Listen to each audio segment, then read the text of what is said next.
Good morning, अस्सलाम वालेकुम। Rising Pakistan में आपको कहेंगे खुश आमदीद। मेरे साथ हैं मोहम्मद शुएब, मेरे साथ है Sabeen Farooq. Good morning. Rising Pakistan में आपको कहते हैं वेलकम। इस नई एनर्जी के साथ करते हैं इस नए हफ्ते का आगाज। इस नए गले खराब के साथ भी। अच्छा, गला खराब, I mean it's very normal मौसम। These days. मौसम ऐसा हाँ, है। मौसम किसी के के लिए लिहाज मौसम से। बहुत अच्छा है, क्योंकि कुछ लोग इंतजार करते हैं बाहर का, मुझ जैसे लोग जो कि वाकई इंतजार करते हैं इन रंगों का, इन फूलों का, उनके खिलने का। और जो मेरे और जैसे कुछ लोग होते हैं जिनको वाकई एलर्जी होती है। पोलन है और पोलन काफ़ी ज़्यादा है इसकी Yes. रेशो, और हर जगह पे हम देख रहे हैं हॉस्पिटल्स में भी एंड ओवरऑल भी हर घर के अंदर जो है ये मसला बहुत ज़्यादा, जिन लोगों को पोलन एलर्जी है Absolutely, उनके लिए उनको बहुत trigger ज़्यादा करता है, है। उनको ट्रिगर कर जाता है। That's so true. I am one of them, but still I just love this weather. It's because वो आपको ना बहुत ज़्यादा गर्मी फील हो रही है, Yes. ना आपको बहुत ज़्यादा ठंड फील हो रही है।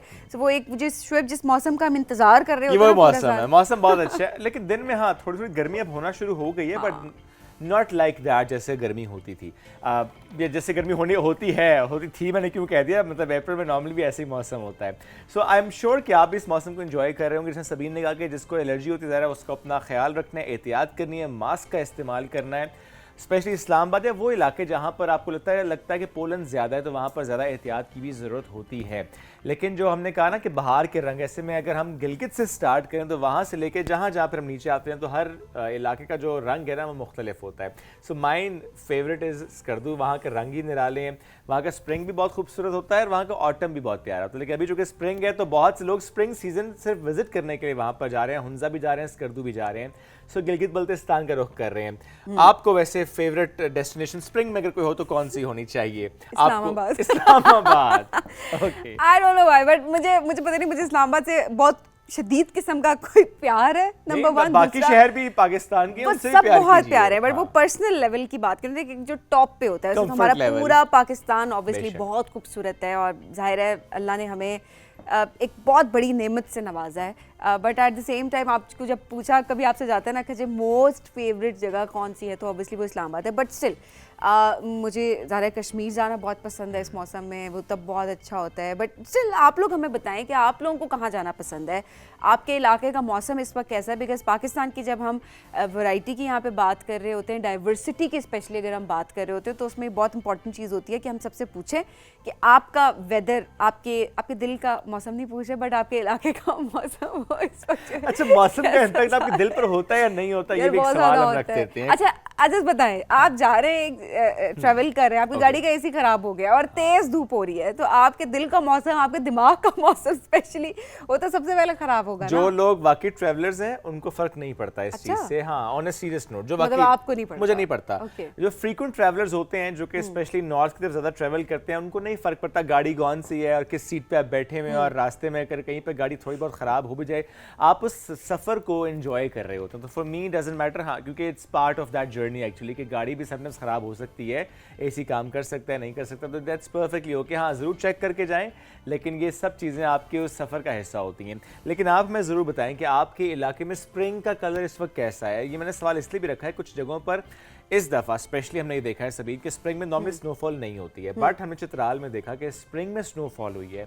सो वो तमाम इलाके जहाँ पर स्प्रिंग में कभी स्नोफॉल नहीं होती थी, वहाँ पर भी अगर स्नोफॉल हो रही थी, ये वाकई क्लाइमेट चेंज का इम्पैक्ट है। तो इस पर हम ज़रूर किसी वक्त बात भी करेंगे कि इससे हमारी फ्रूट्स पर कितना इम्पैक्ट पड़ता है। लेकिन आज के दिन की मुनासिबत से एक बस बात और छोटी सी कर लेते हैं कि आज बच्चों की छुट्टियां भी खत्म हुई हैं। बच्चों की छुट्टियां भी खत्म हुई हैं ज़मीन। अच्छा। और बच्चे आज जा रहे हैं वापस स्कूल, तो all the best for the new sessions, जिनका न्यू सेशन स्टार्ट हो रहे हैं, जिनके रिजल्ट आ चुके हैं, और वो बेचारे पता नहीं क्यों जिनके पेपर होने वाले हैं, बिकॉज अभी उनके कुछ लोगों के आज जो है वो एग्जाम्स, कुछ के नए सेशन और कुछ के भी फाइनल्स होने हैं ना। हाँ, तो उनके फाइनल्स जिनके हो रहे हैं और जिनके होने वाले हैं उनको गुड लक। Yes. बट जो नई क्लास में भी नए सेशन में जो एंटर हो रहे हैं बच्चे, हमारे लिए बच्चे हो गए, बहुत बड़ी बात, दुख हो रहा है कहते हैं कि बच्चे, लेकिन चले मतलब हमारे साथ के बच्चे हैं, हमारे साथ के बच्चे हैं, तो आप सबको मुबारकबाद। चल हम ब्रेक की तरफ बढ़ते हैं। ब्रेक से वापस आएंगे तो हमें आज बहुत से इंपॉर्टेंट मौजूद पे बात करनी है। वो सेहत से जुड़े भी हैं, वो करियर से जुड़े भी हैं, वो आपके घर के इंटीरियर से जुड़े भी हैं। बहुत से मौजूद पे करेंगे बात, लेकिन इस ब्रेक के बाद रहिए हमारे साथ। यह है राइजिंग पाकिस्तान।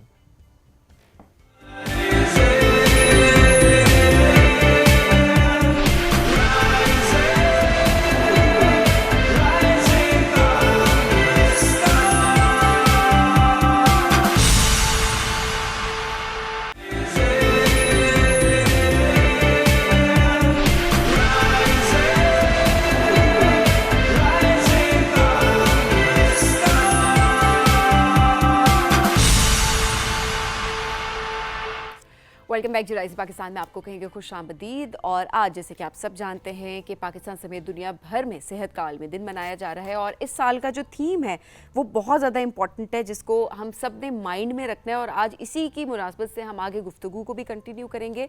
जी इस बार का जो थीम है वो है बेहतर सेहत की सहूलियात जो है और रवां बरस जो इस साल जो थीम मनाया जा रहा है वो है जी सेहतमंद आगाज़ और पुरुमीद मुस्तकबिल। अच्छा, अब ये मौजू इसके पीछे कॉन्टेक्स्ट अगर समझा जाए तो वो बहुत ज़्यादा इम्पॉर्टेंट है। वो ये कि हमारी ख़वातीन और प्रेगनेंसी के दौरान उनके साथ क्या कुछ होता है, उनकी सेहत किस तरह से मुतासिर हो रही होती है क्योंकि उनको सहूलियात वो मुयस्सर नहीं हो रही होती है। और सिर्फ हम पाकिस्तान के पर्सपेक्टिव से बात नहीं कर रहे, हम ओवरऑल पूरी दुनिया की इस वक्त बात कर रहे हैं। पूरी दुनिया की अगर बात की जाए तो 3 लाख तकरीबन 3 लाख ख़वातीन हमल के दौरान या बच्चे की पैदाइश के दौरान अपनी जान की बाजी से हाथ धो बैठती हैं।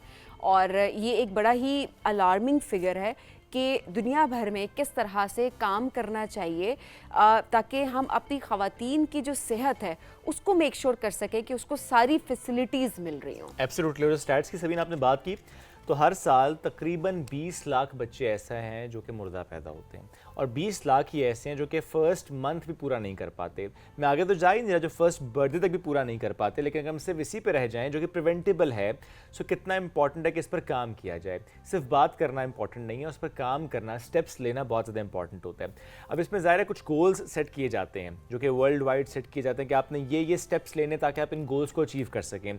लेकिन अभी भी बदकिस्मती से 4 से 5 ममालिक ऐसे हैं जो कि उन गोल्स से बहुत पीछे हैं। Where are we standing? That's the question जिस पर आज हमें बात करनी है। और जब हम सेहत की बात करते हैं, क्या है सेहत आपके लिए, क्या है सेहत मेरे लिए और क्या है सेहत हम सब के लिए? ये कहना बड़ा आसान होता है कि मैं एक सेहतमंद इंसान हूँ, ये एक सेहतमंद इंडिविजुअल है, लेकिन व्हाट इज़ द क्राइटेरिया? लेकिन जो कि सबीना आपने बात कर ली ना, सेहतमंद आगाज़ और पुरुमीद मुस्तकबिल जो थीम है, तो माँ और बच्चे की सेहत, इसी पर आज हम बात भी करेंगे। मारिया खाना में ज्वाइन कर चुकी हैं, फिटनेस एक्सपर्ट हैं, वेलनेस एक्सपर्ट हैं। अस्सलाम वालेकुम मारिया, गुड मॉर्निंग, कैसी हैं आप? वालेकुम अस्सलाम एवरीबॉडी, कैसे हैं आप लोग? और हमारे व्यूअर्स को भी एक अमेजिंग गुड मॉर्निंग। ग्रेट। जब हम सवाल रखते हैं ना कैसे हैं आप, जवाब आता है मैं ठीक हूँ। ये जो हम कहते हैं मैं ठीक हूँ, दर हकीकत हम ठीक नहीं होते। सेहत क्या है आपकी नज़र में? हाउ डू यू डिफाइन कि that individual is a healthy individual? Exactly. So सेहतमंद आगाज़ और पुरुमीद मुस्तकबिल की बात कर रहे हैं हम, राइट? तो आगाज़ मदर हेल्थ को ही सिग्निफाई करता है और पुरुमीद मुस्तकबिल हमारी जो आने वाली नस्ल है उसको हम सिग्निफाई कर रहे हैं। सेहत है क्या? सबसे पहले सेहत हमने उसको लिमिट करके छोड़ दिया ना, जाके कोई दुबला पतला नज़र आए तो वो उसको हम कहते हैं ये बंदा बंदी ठीक है। सेहत का मतलब है आप कल को किसी मुसीबत में पड़े हों, आप एक लंबी स्प्रिंट मार सकें, आप दौड़ सकते हो, आपके अज़ा आपका साथ देते हो, आप चल फिर सकते हो, आपके जिस्म में इम्पॉर्टेंट इंटेग्रल एलिमेंट्स की कमी ना हो, विटामिन्स की और मिनरल्स की। तो जहाँ पे इस साल का जो थीम है वर्ल्ड हेल्थ ऑर्गेनाइजेशन का कि ये मैटरनल हेल्थ और न्यू बॉर्न बच्चों के हेल्थ के लिए कैंपेन का इनकाद हुआ, आज से स्टार्ट होगा। ईयर लॉन्ग कैंपेन है और इसके बरक्स अगर मैं पाकिस्तान के स्टैट्स देखूं, पाकिस्तान के जो हमारी जो माएँ हैं और जो बच्चे हैं उनके ऊपर रिसेंटली 2 महीने पहले जो रिपोर्ट आई है, पाकिस्तान की 41% ख़वातीन को एनीमिया है। मतलब 41% ख़वातीन को एनीमिया है, मतलब खून की कमी। तो अच्छा, हेमोग्लोबिन की कमी, रेड ब्लड सेल्स की कमी। तो अगर आपको ये कमी है तो मुझे ये बताएं कि ये बच्चे जिन बच्चों की ये पैदाइश कर रही हैं उनमें एनीमिया होगा? जाहिर है, ऑब्वियसली। तो अराउंड 49% 39% बच्चों में एनीमिया है, हेमोग्लोबिन की कमी है। सो बात सारी ये आती है कि ये एनीमिक मदर है। अगर हम कहते हैं कि माँ की हेल्थ अहम नहीं है, अगर माँ घर की औरत की अगर आप सेहत को तरजीह नहीं देते तो उसने बच्चे की पैदाइश करनी है। ऐसे ही है। सो सिमिलरली अगर हम ख़वातीन का नंबर देखें हमारे मुल्क का, ओवर 80% ख़वातीन को विटामिन D3 की कमी है। ओके। अब उसकी वजह से जो बच्चे हैं 70%, ओवर 70% बच्चों में विटामिन D3 की कमी है। ओके। तो this is like a vicious cycle. और ये बच्चे के उस पर्सपेक्टिव से मारिया देखा जाए तो ये बच्चे के लिए सारी ज़िंदगी की कॉम्प्लिकेशंस होती हैं। एब्सोल्युटली। जिसको अंडरस्टैंड नहीं किया जा रहा होता। लेकिन आई एम सो हैप्पी कि अब इस बारे में बात हो रही है और जिस तरह आपने बताया कि कैंपेन का आगाज़ होगा और ये पूरा साल जो है इस कैंपेन को लेकर चला जाएगा। एग्जैक्टली और उसमें फिर बात आती है, अगर हम B12 की बात करें, B12 एक ऐसा मेन इंटीग्रल एलिमेंट है जो हम कहते हैं ना सेहत की बात। अच्छा, इसकी कमी की वजह से न्यूरोलॉजिकल डिसफंक्शन, दिमागी अफ़आल की ख़राबी का सबब बनता है और बहुत सी हमारी 80% ख़वातीन को विटामिन B12 की डिफिशियंसी है। और अगर हम फिर बात करें तो ये जो उनके बच्चों की पैदाइश होती है उनके थ्रू वो भी इस इम्पॉर्टेंट इंटीग्रल विटामिन से और मिनरल्स से वो डिफिशिएंट होते हैं। ज़ाहिर अपने माइलस्टोन्स अचीव नहीं कर पाते, उस तरह से उनकी ग्रोथ एंड डेवलपमेंट नहीं हो पाती। तो इसके ऊपर फिर फर्दर स्टडी हुई और उसमें यह आया कि पाकिस्तान को अब ये जो पूरा डेंट है ना, ऑब्वियसली अगर आपका बच्चा आने वाली जनरेशन वो कम्पीट ही नहीं कर पा रही, वो न्यूरोलॉजिकल डिसफंक्शन का शिकार है, तो वो अनप्रोडक्टिव होगी और वो जो है मुल्क की मईशत में कार आमद नहीं है, वो एक बोझ है बल्कि अपनी फैमिली के लिए भी। तो पाकिस्तान अराउंड 17 बिलियन US का एक डेंट हर साल कॉस्ट बेयर करता है, इस अनप्रोडक्टिविटी को बेयर करता है। हेल्थ कॉस्ट जो है इसकी वजह से जाहिर बात है, माँ बीमार है, बच्चा बीमार है, हेल्थ सिस्टम है उस पे भी एक तरह से उसका इम्पैक्ट आता है। और जाहिर सी बात है हमें खुद भी इन चीज़ों का ख्याल जरूर रखना। हम सिस्टम की बात कर रहे होते हैं, but at the same time very important कि हम खुद से क्या कर सकते हैं। अच्छा मारिया, आप क्योंकि थीम बड़ा इंपॉर्टेंट है ख़वातीन के पर्सपेक्टिव से, इस वक्त हमें ऐसी ख़वातीन भी देख रही हूँ कि जो इस वक्त प्रेगनेंट हैं, जो प्रेगनेंसी अपनी प्लान कर रही हैं, क्या करें वो जब प्लान करी है, कौन कौन से विटामिन्स हैं, कौन कौन सी ऐसी चीज़ें वो लेना शुरू कर दें। एट द सेम टाइम इस वक्त अगर वो प्रेग्नेंट हैं तो उस टाइम पर उनको अपनी फिटनेस का ध्यान किस तरीके से रखना है। एब्सोल्युटली। सो प्रेगनेंसी का जो पीरियड है ना, प्रेगनेंसी जब आप आइडिया करते हैं ना कि जब आपने फैमिली कंसीव करनी होती है तो उससे पहले से शुरू करें अपनी सेहत का ख्याल रखना। और इसमें मेल हेल्थ भी बहुत अहम होती है। पता है लेटेस्ट रिसर्च के मुताबिक जो मेल जो स्पर्म है वो कैरी करता है ना सिर्फ आपका जीन म्यूटेशन, बल्कि मेल का जो सारे ट्रॉमास हैं, साइकोलॉजिकल जो उसके ब्लॉकेजेस हैं, वो भी आपके बच्चे में ट्रांसफ़र होते हैं। And that happens not by औरत के सेल से, वो होते हैं मर्द के सेल से। तो मेल को भी अपनी हेल्थ के ऊपर स्टार्ट में से काम करना चाहिए। फिर फीमेल पे आ जाती है। अगर फीमेल ने कंसीव किया तो पहले से अपनी सेहत का ख्याल रखें कि अगर आप कंसीव करना चाहते हैं, अगर आप फैमिली को ग्रो करना चाहते हैं, तो पहले आप देखें कि आपकी बॉडी, मेरे पास पूरे दिन अगर मैं देखूँ ना तो पता चलेगा उनको डायबिटीज़ भी है, उन्हें शुगर भी है, उन्हें ब्लड प्रेशर भी है। अब मेरा पूरा दिन यही काम है, शुगर भी है, उनको कोलेस्ट्रॉल भी बढ़ा हुआ है और साथ में ये टेंशन भी बनाई हुई है कि मैंने कंसीव भी करना है फौरी तौर पर। तो देखें पहले तो आप तो आपने वो भी स्ट्रेस लिया हुआ है और कंसीव हो नहीं रहा, तो आपने टेंशन एक तो वो भी बनाई हुई है। पहले तो आपके अंदर इतनी ज़्यादा डिफिशियंसीज़ हैं, सो अर्जेंट बेस पे पहले क्या करें, कुछ इंपॉर्टेंट टेस्ट हैं, अपना ब्लड CP कराएं, फेरेटिन का टेस्ट कराएं, फोलेट का टेस्ट कराएं, आयरन का टेस्ट कराएं, D3 B12 का टेस्ट कराएं, देखें आपके अंदर डिफिशियंसी है या नहीं। अक्सर लोग ऐसे ही सप्लीमेंट खाना शुरू कर देते हैं। आपने फोलेट का नाम लिया ना, कि मैं 2 रोज़ पहले एक रिपोर्ट देख रहा था कि पाकिस्तान की पर्सपेक्टिव से ही थी कि हम धड़ाधड़ फॉलिक एसिड खाते जा रहे थे, जबकि जिसकी ज़रूरत नहीं थी, फोलाइट चाहिए था, खा फॉलिक एसिड रहे थे। एग्जैक्टली बहुत से गलत प्रैक्टिसेस भी हमने की हैं। बिल्कुल सही कह रहे हैं। और इसका मेन वजह यह भी है कि मेरे पास कितने ज़्यादा पेशेंट इस तरह के हैं कि वो आए और पता चला कि डॉक्टर्स को समझ ही नहीं आ रही कि इनके साथ हुआ क्या है। हमने सिर्फ टेस्ट करवाए और टेस्ट से पता चला कि वो जो चीज़ें कम, एक होती है डिफिशियंसी, एक होता है नॉर्मल रेंज, और एक होता है टू मच ओवर टॉक्सिसिटी, उसको टॉक्सिसिटी कहते हैं। तो वो टॉक्सिसिटी लेवल में गए हुए हैं, वो सप्लीमेंट्स खा रहे हैं और वो अपनी रेंज से भी ऊपर चले गए हैं और उसका एक अलग इम्पैक्ट आपकी हेल्थ पे हो रहा है, वो ज़्यादा खतरनाक बन जाता है आपके लिए। सो अगेन टेस्ट कराना बहुत ज़रूरी है। अपने ये सारे टेस्ट करा के देखें, जिस चीज़ की कमी हो सिर्फ उस चीज़ का सप्लीमेंट इस्तेमाल करें। 4 से 6 महीने आप लगातार कोई भी सप्लीमेंट इस्तेमाल करते हैं तो आपके खून का हिस्सा बन जाता है। और सप्लीमेंटेशन बेहतरीन तरीका है कि आप अपनी ग़िज़ाई जो कमियां हैं, जो मेल न्यूट्रिशन है, उसको आप ओवरकम कर सकें। एब्सोल्युटली। एक्सरसाइज ड्यूरिंग प्रेगनेंसी, इसका भी तो कॉन्सेप्ट नहीं है हमारे यहाँ। जैसे ही मालूम होता है कि you are expecting, bed rest करें। एग्जैक्टली बहुत से लोग ये कहते हैं, बहुत से घरों में यही चीज़ होती है, स्पेशली फर्स्ट बेबी की दफ़ा तो आप ज़्यादा एहतियात भी कर रहे होते हैं, विच इज़ फाइन एहतियात करना, बट अदरवाइज एक्सरसाइज का कोई रुझान नहीं है, वॉक का कोई कॉन्सेप्ट नहीं है, फिर वो BP भी हाई हो रहा होता है, फिर वो जेस्टेशनल डायबिटीज़ भी हो रही होती है और बड़े इश्यूज़ हो रहे होते हैं। You being a fitness expert, आप किस तरह से गाइड करती हैं जो ख़वातीन प्रेग्नेंट होती हैं कि अच्छा नहीं, इतना आपने ख्याल रखना है, you have to walk, exercise थोड़ा सा डॉक्टर्स के ज़ाहिर मशवरे के साथ? अगर आप दिन में ना, अभी लेटेस्ट रिसर्च है ब्रिटिश काउंसिल की इस अराउंड, ब्रिटिश हेल्थ जर्नल में आया कि अगर आप दिन का सिर्फ 11 मिनट वॉक करें ना, तो आप अपनी ज़िंदगी को 5 से 10 साल बढ़ा सकते हैं डेली की, अगर ये प्रैक्टिस करें। अगर हम देखें तो हम काम करते हैं बैठते हुए, हम काम पे जाते हैं बैठते हुए, हम एंटरटेनमेंट भी हमारी बैठे हुए होती है। तो ये तो जनरल प्रैक्टिस है कि हर एक ने अपनी फिजिकल एक्टिविटी का ख्याल रखना है। आपने वॉक करें, वॉक से स्टार्ट करें, आधा घंटा लाजमी वॉक को दें। और फिजिकल स्ट्रेंथ की बहुत अशद ज़रूरत है ख़वातीन में, जो है ख़ुसूसी तौर पर ख़वातीन पे हम बात करें और ख़ुसूसी तौर पे पाकिस्तान पे बात करें, तो पाकिस्तान में जेंडर पैरिटी जो है, इक्वालिटी का जो कॉन्टेक्स्ट है, उसमें पाकिस्तान सेकंड लोएस्ट पे आता है, नीचे से दूसरे नंबर पे आता है।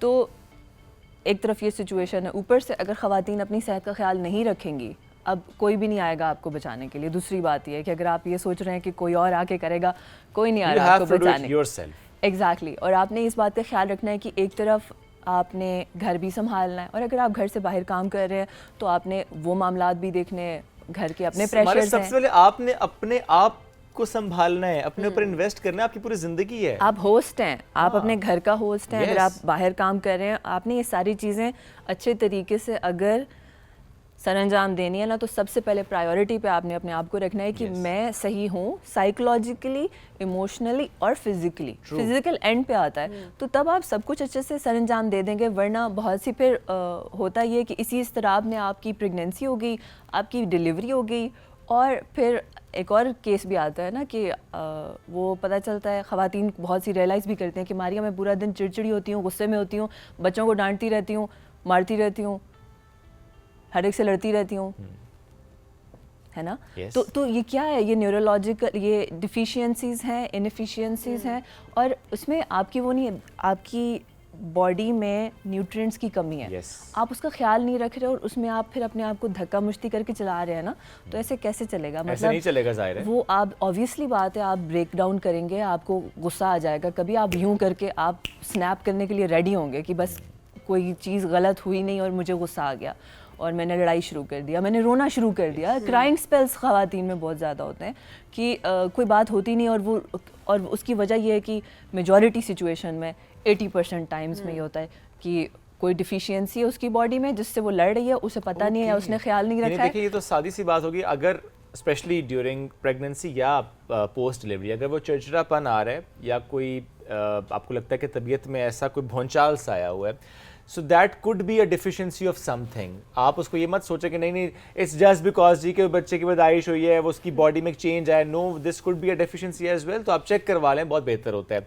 क्या डिलीवरी में जो नॉर्मल हो या सी सेक्शन हो, आप थोड़ा गाइड भी करेंगे कि उसके बाद की रूटीन कैसे सेट की जाए, ख़वातीन अपने खुद की रूटीन कैसे सेट करें, फिटनेस की तरफ कैसे हैं, एक्सरसाइज की तरफ कैसे हैं, क्योंकि ये भी एक कॉन्सेप्ट है ना कि अगर तो सी सेक्शन है फिर तो बहुत लंबे अरसे तक रेस्ट, और वो कहते हैं नहीं बहुत ज़्यादा एहतियात करें। मेरे भाई वो जो देसी घी भर भर के खिलाए जा रहे होते हैं, पंजीरियाँ खिलाई जा रही होती हैं, एक देखें एक मॉडरेट अमाउंट तो उसकी ठीक होती है, बट ज़्यादा आप वेट, आप क्योंकि वेट तो आपने गेन किया प्रेगनेंसी का, लेकिन उसकी पोस्ट डिलीवरी अब आप देखें तो ऑब्वियसली वेट कुछ ख़वातीन और ज़्यादा गेन कर लेती हैं बिकॉज इस तरह की ग़िज़ाएँ बहुत ज़्यादा अमाउंट में खिलाई जा रही होती हैं। Absolutely, so true. सो पहले आ जाते हैं, पहले तो प्री नेटल है ना कि आपने ड्यूरिंग प्रेगनेंसी से पहले एंड ड्यूरिंग द प्रेगनेंसी अब आप कोशिश करें, देखिए फिजिकल एक्टिविटी आप जितनी रखेंगे ना तो आप नेचुरल बर्थ की तरफ ज़्यादा जाएंगे। आप नहीं चाहते कि आपका बिला वजह आपका सी सेक्शन हो, आपका ऑपरेशन हो जाए। वो तो चले सिचुएशन एंड चॉइसेस भी होती हैं, तो वो तो या एग्जैक्टली ऑडियंस के ऊपर, बस पोस्ट डिलीवरी बताइएगा।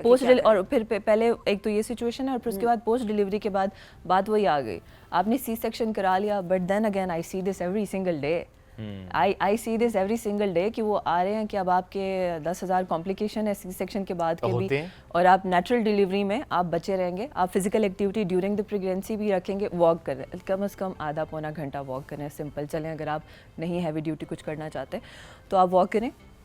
पोस्ट प्रेगनेंसी एक पीरियड आता है, पोस्ट पार्टम डिप्रेशन का भी आता है, वो ऑब्वियसली एक पूरी आइडेंटिटी चेंज हो गई ना। पहले तो लड़की ने शादी करके अम्मा अब्बा का घर छोड़ के पहले तो वो किसी और घर में गई, और अब उसकी ज़िंदगी का पूरा जो एक उसने सोचा हुआ था वो अब चेंज हो गया, एक बच्चे की और ज़िम्मेदारी भी आ गई, तो एक पूरी आइडेंटिटी क्राइसिस से भी गुजरती है औरत। थोड़ा सा एक बॉडी को रह के उसमें बॉडी में दर्दें भी अच्छी खासी होती हैं, तो बाकी फैमिली को थोड़ा वो पीरियड में थोड़ा सा उसे सपोर्ट की ज़रूरत होती है, नंबर 1 कि साइकोलॉजिकल इमोशनल सपोर्ट की शदीद ज़रूरत होती है।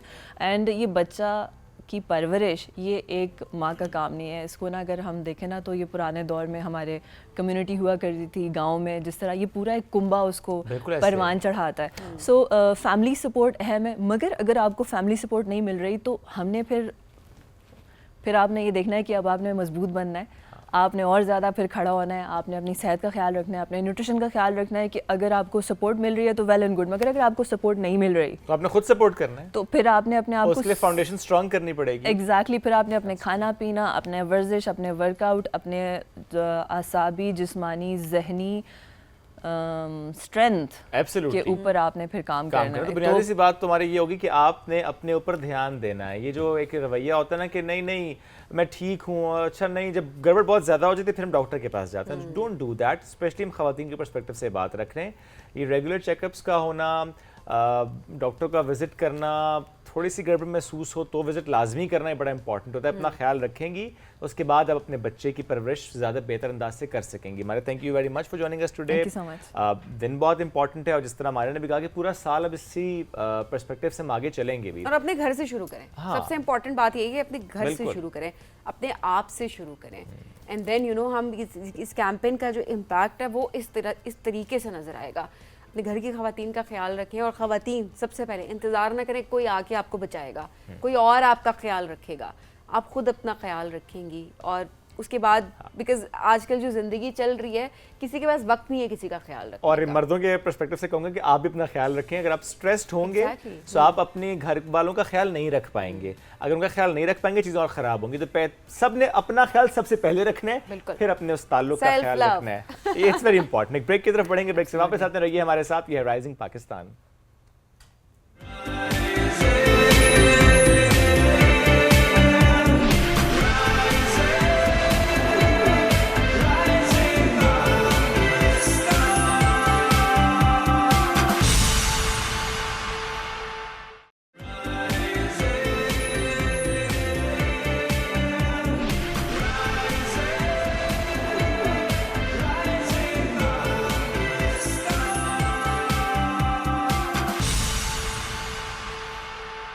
Welcome back after the break.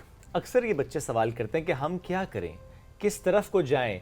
जिस तरह आज हमने प्रोग्राम के आगाज़ में बात की ना, कुछ जगह पर तो नया सेशन भी स्टार्ट हो गया है, तो वो बच्चे जो कि नई क्लास में जा रहे थे वो नए ख्वाब भी सजा रहे होते हैं। ऐसे में एक बात जो कि हमारे आसपास हो रही होती है वो होती है आर्टिफिशियल इंटेलिजेंस का दौर है, इसकी तरफ जाएं, इसमें बहुत स्कोप है, इसमें बहुत अपॉर्चुनिटीज़ हैं, ग्रैब दोज अपॉर्चुनिटीज़।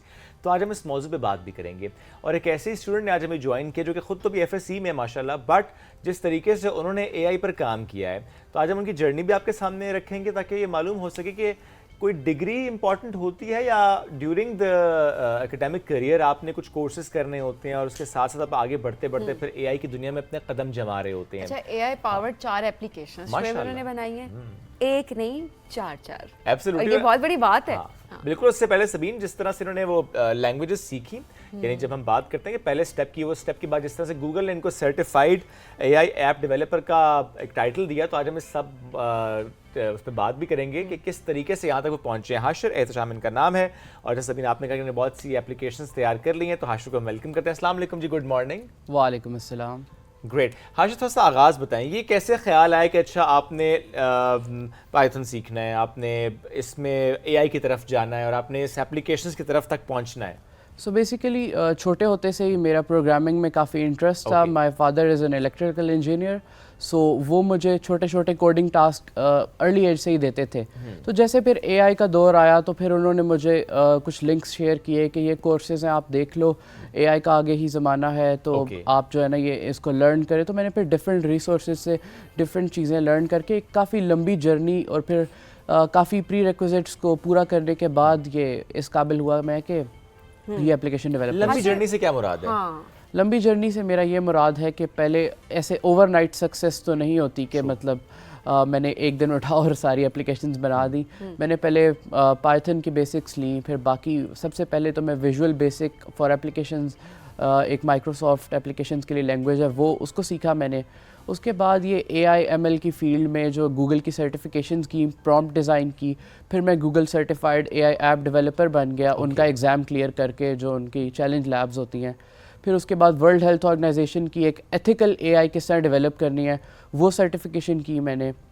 और उसके बाद काफ़ी सारे इंटरनेशनल हैकाथॉन्स में पार्टिसिपेट किया, जिसके अंदर मैंने ये जो आप बता रहे थे 4 एप्लीकेशंस है, उसमें से 3 मैंने इंटरनेशनल हैकाथॉन्स के लिए बनाई थी। और एक जो है मैंने अपने रीजनल कंपटीशन के लिए बनाई थी, ये करियर कंपस, जो मेरी सबसे आप कह सकते हैं प्राइम और सबसे अच्छी जिसका रिस्पांस आया और सबसे ज़्यादा यूज़फुल जो लोगों के लिए वो करियर कंपस है। अच्छा, उसमें क्या क्या है थोड़ा ये भी बताएं, बिकॉज इस वक्त जो हम चाह रहे हैं कि लोग इस्तेमाल करें इस ऐप को भी, सो किस तरह से स्टूडेंट्स इससे फ़ायदा उठा रहे हैं? सो करियर कंपस के ना नाम में ही उसका सारा क्रक्स है कि जिस तरह एक कंपस पहले लोग यूज़ करते थे पुराने वक्तों में, एक समंदर का सफ़र करते थे तो उसमें शिप्स और बोट्स पर वो देखते थे एक मैग्नेटिक कंपस से उनको डायरेक्शन बताता था कि इस डायरेक्शन में आपने जाना है तो आप अपनी डेस्टिनेशन को अचीव कर सकते हैं। तो इसी तरह आजकल आपने देखा है बच्चों के आगे पूरा एक समंदर है, पूरी आईटी की फील्ड है, डॉक्टर, बहुत सारी मेडिकल, आर्ट, इतनी फील्ड्स हैं कि बच्चे कंफ्यूज हो जाते हैं मैं क्या चूज़ करूं।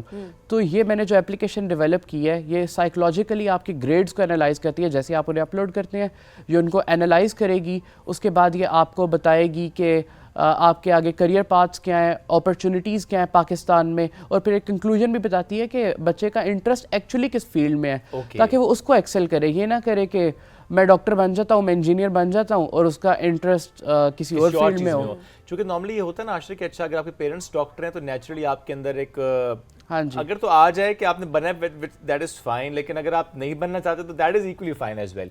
इसमें एक मसला ये भी होता है कि जब हम किसी सक्सेसफुल इंसान को देखते हैं ना, मैं बच्चों के पर्सपेक्टिव से बात रख रहा हूँ, हम कहते हैं कि अच्छा हमें भी यही बनना है, हमें भी यही करना है, specially in social media domain, तो हम यही देख रहे हैं अच्छा वो सक्सेसफुल है उस पर्टिकुलर एरिया में, सो मुझे भी वही करना है। ये भी देख रहे होते हैं ना कि ये सेफ ऑप्शन की तरफ जा रहे हैं, इंटरेस्ट साइड पे कर देते हैं, स्कोप देके कि अच्छा ये मैंने फील्ड चूज कर ली है, ये अब आगे चल के मुझे इससे नुकसान नहीं होगा। अब जिस तरह ये एआई है, मैंने भी इसको परसू करना जब शुरू किया तो लोगों ने मेरे पे काफ़ी मतलब तनकीद की कि ये ना काफ़ी एडवांस कोर्सेज़ हैं और मैं अभी यूनिवर्सिटी में भी नहीं हूँ। जब मैंने शुरू किया था तब तो मैं एफएससी भी शुरू ही कर रहा था, तो उन्होंने कहा कि ये तो बहुत एडवांस मास्टर लेवल कॉन्सेप्ट है, ये किस तरह ग्रैब करेगा, शुरू कर भी लेगा तो he'll just quit in a week or two। लेकिन मैं फिर जो है ना लेट नाइट्स बैठता रहा, 2-2 बजे तक, 3-3 बजे तक पढ़ता रहा। तो मैं सबको यही यूथ को कहना चाहूँगा, पढ़ाई का कोई नेमल बदल नहीं है। आज जो भी मैं बनाऊँ पढ़ाई की वजह से ही बनाऊँ, बेशक ये एआई के अंदर ही है, ये भी पढ़ाई की फील्ड ही है। और बच्चे ना इग्नोर कर रहे होते हैं कि मैथ्स है, ये क्या find the value of x, linear algebra को इतना इग्नोर करते हैं। लेकिन जब वो आगे देखेंगे एआई और मशीन लर्निंग जो लोग कर रहे हैं एडवांस उसमें पढ़ रहे हैं, उनको पता होगा कि ये बेसिक मैथ्स ही कितना ज़रूरी होता है उसके लिए। तो पढ़ाई का कोई नेमल बदल नहीं है। नॉर्मली ये भी तो होता है ना, जैसे आपने तनकीद की बात की कि वो ये कहते हैं कि नहीं अभी फोकस करो अपने इस ईयर पे, एफएससी पे फोकस कर लो, क्योंकि नॉर्मली हम यही देखते हैं कि वक्त ही नहीं होता आपके पास कुछ और करने का, कि आपकी ऐसी रूटीन चल रही होती है। तो आपने कैसे मैनेज किया ये जो आपने कहा ना रात 2-2 बजे तक पढ़ना, तो how did you manage that? मैं इस तरह करता था कि आ जाता था जब कॉलेज से आके थोड़ा नैप लेके फिर पढ़ता था 10 o'clock तक। मैं अपना वैसे कॉलेज का काम करता था, उसके बाद 10 से लेके 2 या 3 तक जो है ना मैं रात को एआई का ये पढ़ता था। 4-4 घंटे सो रहे हैं सिर्फ? हाँ जी, तो बस थोड़ा सा सो के ही जो है ना मैं बस फिर बाकी अपना काम करता था ताकि नॉलेज आता रहे मेरे पास ना। चलिए अच्छी बात है, ये तो मतलब एक क्रेज हम देख रहे हैं, अच्छी बात है, बट सोना उतना इक्वली इम्पोर्टेंट है, बैलेंस करके चलना। देखिए सभी बात तो एक ही है ना, शोज योर इंटरेस्ट ना, या फोन यूज कर लें या पढ़ लें, तो उसमें कम पढ़ लेता हूँ। सही बात है, ये बात है। वैसे कुछ लोग होते हैं ना जो नींद नहीं आ रही, जाग तो वैसे रहे होते हैं लोग 4-4 बजे तक सुबह, तो इट्स बेटर कि आप प्रोडक्टिव इस्तेमाल उस टाइम का करें, तो वो बड़ा ज़रूरी होता है।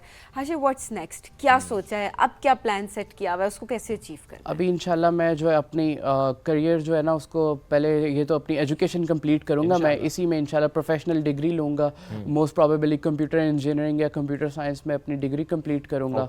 और उसके बाद कोई जो भी सोशल प्रॉब्लम्स है ना, जिस तरह ये तो अभी मैंने एक सोशल प्रॉब्लम एड्रेस किया कि करियर काउंसलिंग का, एक पाकिस्तान एजुकेशनल स्टैटिस्टिक्स रिपोर्ट है 2021 और 2022 के अंदर वो पब्लिश हुई थी।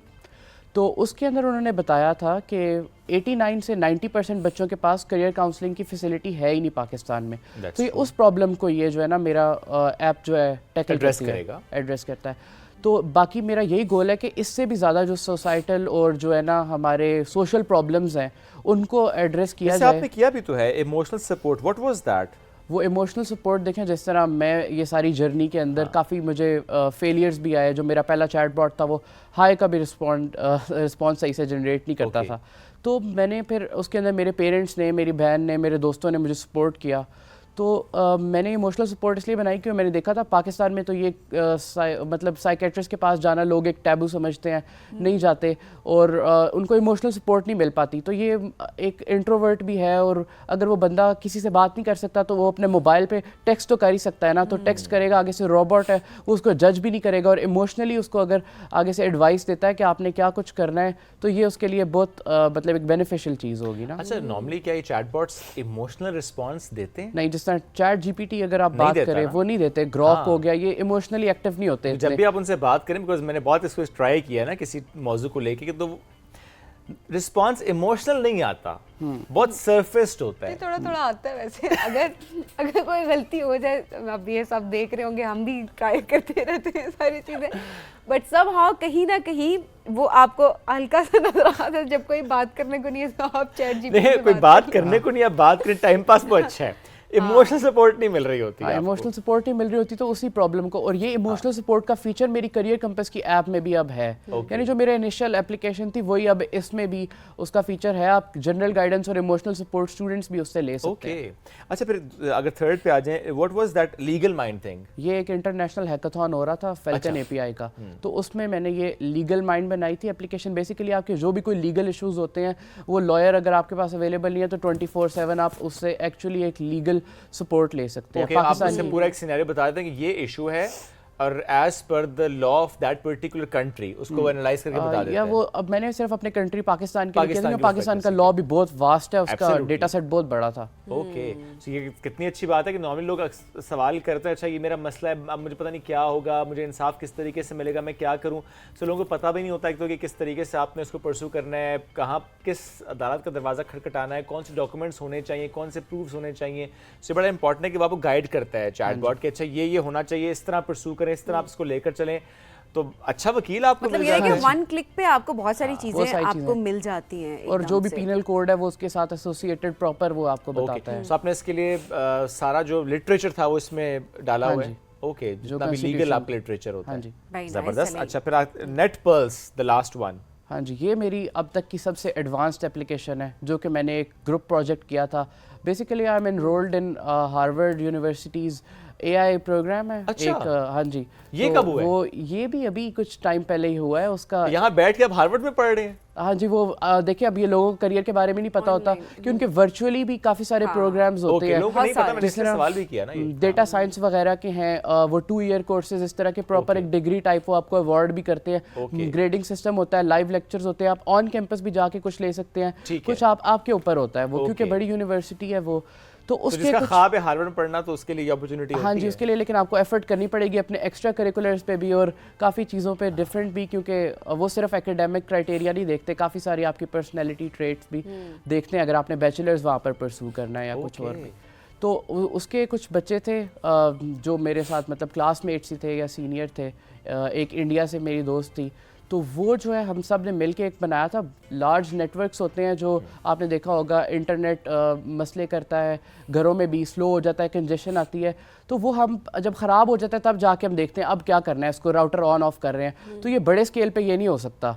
तो बड़े स्केल पर जब नेटवर्क इश्यूज़ आते थे, पहले सॉफ्टवेयर सिर्फ ये बता सकते थे कि अच्छा नेटवर्क इशू आ रहा है, कुछ करो। वो ये नहीं बता सकता कि आप क्या करना है, या ये बताता है कि ये चीज़ ख़राब हो गई है। जब वो मेरी एप्लीकेशन ना प्रेडिक्ट करती है कि ये इशू किस वजह से आ रहा है जो हमने ये एप्लीकेशन बनाई है, और पोटेंशियल इसके रिस्क क्या हो सकते हैं, और अगर इसी तरह चलता रहा तो क्या इश्यूज आएंगे और कौन सा कंपोनेंट जाके आपने ठीक करना है। और आप उससे बात भी कर सकते हैं, मतलब अगर एक टेक्नीशियन है जिसने वो बड़े कंप्यूटर के अंदर जाके कोई चीज़ फिक्स कर दी है, उसको अभी नहीं समझ आ रही, तो वो उससे बात भी करके पूछ सकता है, अच्छा ये मुझे बताओ, ये चीज़ें मैं देख रहा हूँ, तो इसमें से क्या जो है ना मैं सही करूँ, और प्रॉपर वो आपको एक पोटेंशियल रिस्क बता सकता है लार्ज नेटवर्क सिस्टम्स के। अच्छा आभाषी, जितना कुछ आपने भी किया, इसमें सेंस ऑफ अकम्पलिशमेंट तो बहुत ज़्यादा है, ऑब्वियसली है, लेकिन क्या कोई फाइनेंशियल बेनिफिट्स भी हो रहे होते हैं?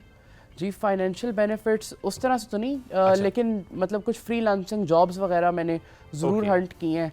वो अपने ओन पे ही होता है, लेकिन मैंने क्योंकि इसको मोनेटाइज उस तरह से नहीं किया, क्योंकि मैं चाहता था कि लोगों को फ्री में हेल्प Okay, तो मिल आपने बिकॉज सकती मैं social work एप्स के किया। पर्सपेक्टिव से पूछ रही हूँ कि ऐप से तो आप अर्न भी कर पाते हैं ना। अगर अच्छा। किसी ने करना है, वो मेरा बिलीफ ये है कि लोगों को फ्री में सपोर्ट मिलनी चाहिए जहाँ तक, क्योंकि मुझे इस तरह से मॉनेटरी बेनिफिट चाहिए कोई नहीं था, तो Okay. इसलिए My मैंने उसको फ्री रखा हुआ God! कितने साल के आप है। मैं अभी 18। 18 इसीलिए इसी वजह से, बट स्टिल आगे चल के अगर आपकी एक मेहनत है तो आपको उसको एक बिजनेस मॉडल की तरफ भी लेकर जाना चाहिए। हाँ जी, वो Because मैं- बहुत सारी चीजें हों, वो जाहिर सी बात है फ्री भी हो, but at the same time financial stability भी आपके लिए जिंदगी में यस, बहुत वो important है। फाइनेंशियली जो है ना, वो मैं एप्लीकेशंस डिफरेंट डेवलप करूंगा, लेकिन जो सोशल प्रॉब्लम्स को एड्रेस कर रही है हमारे पाकिस्तान को बेहतर करने के लिए, That's great. उनके ऊपर मैं कॉस्ट ये नहीं तो ये social अच्छी करूँगा। बात है, ये responsibility। पैशन है। और at the same time Hashir जैसे जो यंगस्टर्स है ना, जो हम Yes. कहते हैं ना कि पाकिस्तान का मुस्तकबिल किन कैसे बच्चों के हाथ में, तो हमारे नौजवानों की जो हम बात करते हैं वो इन जैसे अच्छे बच्चों के नौजवान हाथों हैं, में वो है। अच्छे बच्चों के हाथों में है। सो जब वाकई हम जब ऐसे नौजवानों से मिलते हैं तो एक अच्छी फीलिंग हमें भी आती है कि हाँ Absolutely. वाकई काम हो रहा है, पाकिस्तान में पोटेंशियल है, सिर्फ और सिर्फ प्लेटफॉर्म प्रोवाइड करने की बात है, और जो प्लेटफॉर्म अवेलेबल भी है। और But उस प्लेटफॉर्म को आपने ढूंढना है, उसे एक्सप्लोर करना है, उसको ये आपका टैप काम करना है, है, कोई आपका plate में काम रख के है। नहीं देगा। एब्सोल्युटली, ऐसे आपने मेहनत करनी है। Ashish, thank you so much and all the best. जितने आपने काम किए उसके लिए तो हम बहुत एक्नॉलेज करते हैं आपको, जितना आपने आगे जाने का अभी गोल सेट के लिए आप उसमें कामयाब भी करें। हमें एक ब्रेक की तरफ बढ़ना है, ब्रेक से वापस आएंगे, रहिए हमारे साथ। ये है राइजिंग पाकिस्तान। Thank you.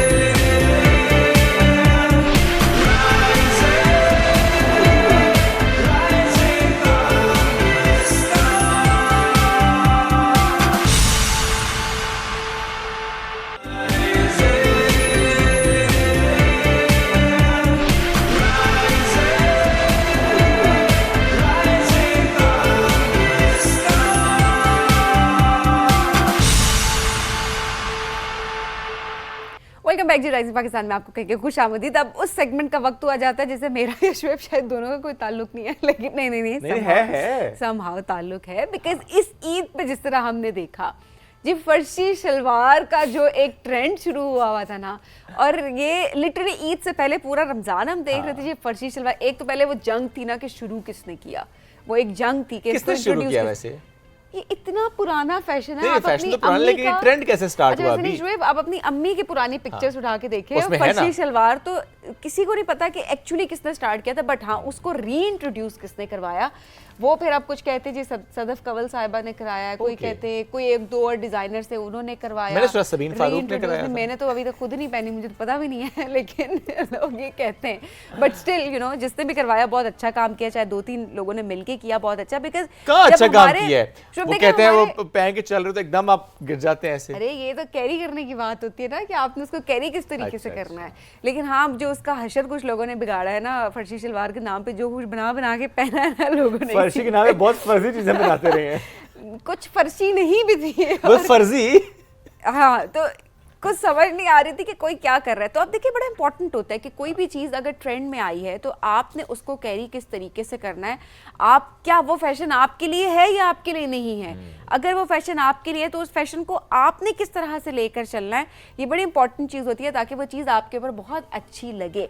सो आजकल क्या ट्रेंड्स हैं फर्शी शलवार के अलावा, किस तरीके से आप इन समर्स में अपनी स्टाइलिंग कर सकते हैं, किस तरह के कपड़े आप बना सकते हैं, किस तरह से आप बजट फ्रेंडली कपड़े बना सकते हैं। सबसे इंपॉर्टेंट चीज़ ये है बिकॉज हर कोई ब्रांड्स नहीं अफोर्ड कर सकता। ऑनेस्टली बड़ी अफसोस की बात है, फिर मैं बिल्कुल ऑनर ये बात कहने को तैयार हूँ कि एक सिंपल लॉन का जोड़ा जो कि आपको 1500-2000 रुपये का मिल जाता था, वो अब 20-20 हज़ार 25-25 हज़ार रुपये का एक लॉन का जोड़ा, जो कि बड़ी बड़ी अजीब सी बात आपको बाज़ोकात लग रही होती है कि ठीक है हर चीज़ अपनी जगह पे है, but at the same time लोगों के लिए फैशन को हमें अफोर्डेबल भी बनाना तो चाहिए। यही आज का हमारा मौजू है, कैसे आप अफोर्डेबल बना सकते हैं, कैसे आप स्क्रैच से लेकर एक अच्छा ड्रेस डिज़ाइन कर सकते हैं। तो जो इस पे काम कर रहे हैं आज हम उनसे बात करेंगे। हमें ज्वाइन कर चुके हैं फैशन इन्फ्लुएंसर है माशाल्लाह, वो जिस तरीके से वो स्क्रैच से लेकर पूरा गाइड करती हैं कि अच्छा यहाँ से मैंने फैब्रिक लिया, यहाँ से मैंने उसकी एम्ब्रॉयडरी कराई, यहाँ से मैंने उसमें एम्बेलिशमेंट किया और इस तरह से पूरा आउटफिट जो है वो रेडी हो गया।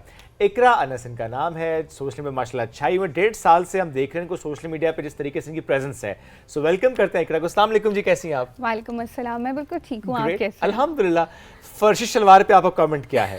फर्शी शलवार पे मैंने खुद भी बनाई है। Okay. अब बहुत सारे, क्योंकि ऑब्वियसली मेरा काम आउटफिट फ्रॉम स्क्रैच से था ठीक है। एंड पीपल वांट कि यार आप इस ट्रेंड को बनाएं हमारे लिए। मैंने एक ड्रेस बनाया था और मैंने एक डिज़ाइनर का ड्रेस रिक्रिएट किया था, मेरी यूट्यूब पे वो वीडियो वायरल हुई और उसके बाद लाइक लॉट ऑफ ऑर्डर्स मुझे मिले। वो ड्रेस डिजाइनर का कितने का था और आपने कितने का बनाया था? वो तकरीबन मेरा ख्याल है 55,000 का था और मैंने बनाया 8500 में 3 पीस। 55,000 का जोड़ा, हाँ। आपने बनाया 8,500 में। तो मैं यही तो बात कर रही थी कि बाज़-औक़ात इतनी कॉस्ट नहीं होती है उस ड्रेस के ऊपर, Exactly. जितनी उसके ऊपर आप बना के, क्योंकि आपके ब्रांड का नाम है और आप मतलब आप तो 55,000 की बात करें, हमने तो मोस्ट वायरल ड्रामा इक़्तिदार का ही वो आउटफिट था जो मैंने बनाया और वो वायरल हुआ और लिटरली लाइक हर बंदे को वो बहुत पसंद आया आउटफिट। लोगों ने खुद से भी बनाया, मुझे भी ऑर्डर देके लोग बनवाते हैं ड्रेसेस। तो मैंने बनाया लेकिन मैंने ईद पे नहीं पहना उसको। क्यों? मतलब मैं कहती हूँ कि देखिए मुझे ना फर्शी शलवार कमीज के ट्रेंड से ज़्यादा लाइक ये जो लॉन्ग शर्ट और ट्राउजर है ना, इसका कंफर्ट वो है। यस, मुझे उसमें कंफर्ट है। That's very right.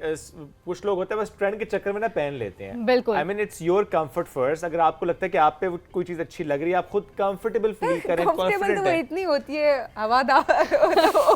लेकिन देखिए वो सबील कुछ लोग नहीं चल सकते हील के साथ उसमें। आई mean it's very comfortable honestly. नहीं लगती बहुत अच्छी है, अगर आपने उसको बहुत अच्छे से स्टाइल किया हुआ है तो वो नहीं, बहुत if you are अच्छी short लगेगी। heighted, तो आप पे नहीं सूट करती। नहीं, शॉर्ट हाइटेड के ऊपर आप हील के साथ कैरी करें, अच्छी लगेगी आपके अच्छा ऊपर। नहीं, अच्छा कुछ लोग थे, अब हमने देखा बड़ा एक अच्छा हम देख रहे थे कि मारिया बी ने भी बड़े अच्छे तरीके से उसको इलैबोरेट किया कि आपके जो बॉडी टाइप है उस पर भी डिपेंड करता है ना। Exactly. कि आपने किस तरह की शर्ट बनवानी है। अब मैंने देखा था सदफ कंवल ने बड़ी खूबसूरत वो शलवार ईद पे अपनी कैरी की, लॉन्ग शर्ट के साथ पहनी लॉन्ग तो। शर्ट के साथ वो इतनी Yes. ग्रेसफुल लग रही यस थी। बिल्कुल, मैंने भी देखा, बहुत डिसेंट लग रहा है। हालांकि ट्रेंड उन्होंने ही चलाया था शॉर्ट शर्ट का, बट ईद पे देखे उन्होंने भी लॉन्ग शर्ट के साथ कैरी किया है और बिल्कुल लाइक खुली शलवार नहीं थी, नॉर्मल रहते हुए बनाई गई है। अब देखिए ये इस छोटी ईद का ट्रेंड था और मुझे ऐसे लगता है कि ये ट्रेंड लॉन्ग लास्टिंग नहीं है। जब ये खत्म हो जाएगा तो हम लोग फिर वही करेंगे, यार अब ये शर्ट शॉर्ट है, इसको लॉन्ग कैसे करना है मैंने। इसका मतलब सदफ ने किया शरारत, सब कुछ शॉर्ट पे लगा के खुद लॉन्ग पहन लिए। ऐसा ही लगता है। तो मैं ये कहती हूँ कि हमेशा उस ट्रेंड को फॉलो करें जो लॉन्ग टर्म आपका चलना है। और इस वक्त I think long shirts are very exactly, long shirts चल रही हैं, वन टोन में रहें, उसके Yes. साथ आप कंट्रास्ट करें तो वो बहुत ज़्यादा अच्छा लगता है। आप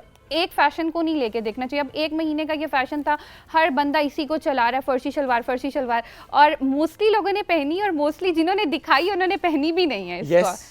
तो उन्होंने लॉन्ग शर्ट को ही मैं बता रहा हूँ, ये प्रेफर लोगों ने लोगों को लगाया फर्शी हाँ। पे और शॉर्ट शर्ट पे, खुद काम कुछ और ही किया। बिल्कुल ऐसा ही अच्छा है। बात है, तो आपका एक्चुअल काम है जो स्क्रैच से आप शुरू करती हैं और आप आउटफिट पूरा डिजाइन करती हैं। ये आइडिया कैसे आपको आया कि अच्छा लोगों को अफोर्डेबल ड्रेस की तरफ मुझे लेकर आना है, गाइड करना है, क्या इसके लिए किया एक्चुअली आपने? देखिए, मैं अगर ऑनेस्टली स्पीकिंग एक बात करूं तो जब हम लोग छोटे होते थे ना बचपन में, तो हमारी माएँ जो है ना वो जैसे कट पीस मिलते थे Yes. उनसे ड्रेसेस बनाया बिल्कुल ऐसे करती ही थी है। हमारे, ठीक है। और हमने कभी इतने एक्सपेंसिव कपड़े पहने ही नहीं, तो हम लोग वही देखते आ रहे थे कि मतलब सबकी माएँ ऐसे करती होंगी, सब लोग मुझसे इस चीज़ पे एग्री भी करते नहीं करती थी, होंगे। बिल्कुल। तो मेरे माइंड में वही होता था कि यार मामा मेरी मामा कपड़े सिलाई कर लेती थी, तो मुझे ये था कि यार वो बनाती हैं। फिर उसके बाद ना मुझे डिज़ाइनिंग का शौक होता था, मुझे बड़ा शौक था कि मैं डिज़ाइन करूँ अपने कपड़े खुद से।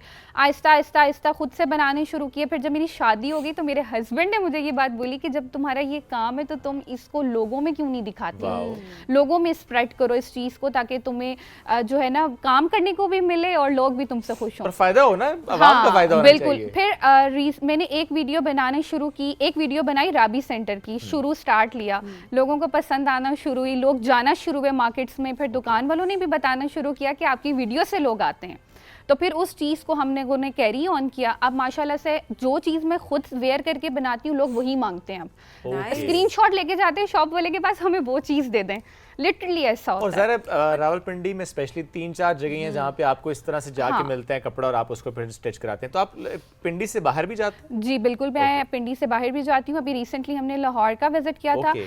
अब हमारा कराची का भी है, हमें अच्छा। कोलैबोरेशंस आती हैं तो हम ज़रूर आउट ऑफ सिटी विजिट करते हैं। कोलैबोरेशन से मुराद है कि बहुत सी शॉप्स ऐसी होती हैं जो कि इस तरह से थान के थान आ रहे होते हैं उनके पास, और समटाइम्स तो हम ये भी देखते हैं वो डिजाइनर जो ड्रेस होता है उसमें फैब्रिक आ रहा होता है, आपको वो कोलैबोरेशन के लिए कहते होंगे। बिल्कुल, वो कोलैबोरेशन के लिए भी कहते हैं, कुछ हमारा अपनी हंटिंग होती है। Okay. अब जैसे मुझे पता है कि ये ड्रेस मुझे अच्छा लग रहा है, तो अब मैंने रिसेंटली ईद का एक आउटफिट बनाया अभी, जो मैंने छोटी ईद पे पहना है, Okay. तो वो मैंने खुद से डिज़ाइन किया।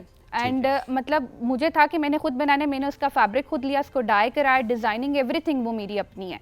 तो मैं खुद से भी माइंड में मेरे आते हैं कि ये चीज़ मैंने करनी है, फिर लोग उसको पसंद करते हैं, अंडर बजट होती है तो लोग लेते भी हैं और लोग ऑर्डर भी देते हैं कि यार आप हमें बनवा कर अच्छा, लोग अक्सर जो है ना वो कहते हैं जैसे बड़ी मेहनत होती है कि किस दुकान पे जाए, अक्सर उनको फैब्रिक नहीं सिलेक्ट करना आ रहा था, और जब एक ड्रेस उनके माइंड में जैसा होता है शायद वो नहीं उस तरीके का बन पा रहा होता, तो वो बड़े बड़े डिसहार्ट हो जाते हैं, और उसके बाद जो है लोग कहते हैं चलो ठीक है ऑर्डर ही करना है, हमें बनी बनाई चीज़ मिल जाएगी।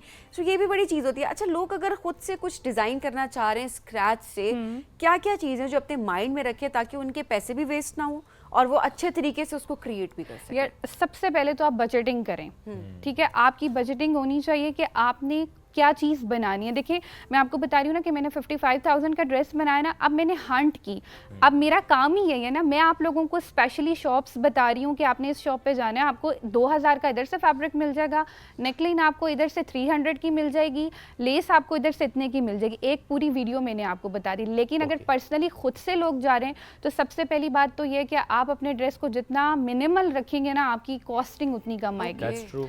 आप अपने ड्रेस को मिनिमल रखें, आप अपनी चीज़ों को अपनी शूज़ के साथ, अपनी ज्वेलरी के साथ एसेसराइज करें, आप अपने हेयर स्टाइल के साथ एसेसराइज करें। देखिए अगर आपने लॉन का 2500 वाला भी जोड़ा लिया और आपने उसकी स्टिचिंग 1000 देके 3500 वाला भी पहना हुआ है ना, और आपने उसको स्टाइल अच्छे से किया हुआ है, तो वो आपका ड्रेस लाखों वाला लगेगा। Very important. हमने अक्सर लाखों के ड्रेस पहने हुए देखे हैं, हम कहते हैं कि ये क्या है, बिकॉज उन लोगों को कैरी नहीं करना आता। आपको जब तक कैरी नहीं करना आता तब तक आप 1.5 लाख का भी जोड़ा पहन लेंगे, वो जोड़ा नहीं लगेगा। सबसे बड़ी बात है आपको स्टाइल कैसे करनी है चीज़ की।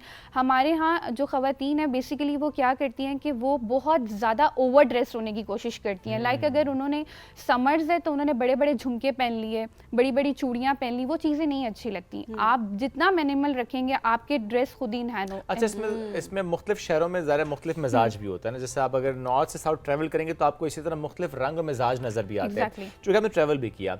How do you see this fashion coming in, के वो कहाँ सबसे पहले आपके ख्याल में आता है? मेरे ख्याल में कराची एंड लाहौर। ओके। हाँ, बहुत ज़्यादा फास्ट है इस चीज़ के लिए। उसके बाद हमारे पास वो चीज़ आती है।